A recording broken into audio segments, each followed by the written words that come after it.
O som da letra R em inglês, ele é bem viradinho, né? Por exemplo, a cor vermelha. A palavra começa com um R. Como é que você diz? Não é red, né? O ha, ré, ri, ro, ro do português, e sim red. Esse R viradinho. Red. Vamos praticar com várias palavras, você repete aí. Rat. Rich. Row.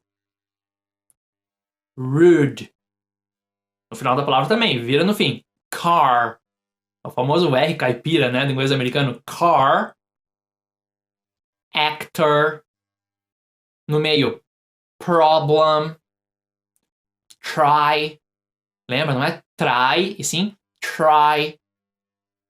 Isso, os dois R's mantêm o mesmo som, não difere. R, dois R's é o mesmo som, viradinho. Carry. Sorry.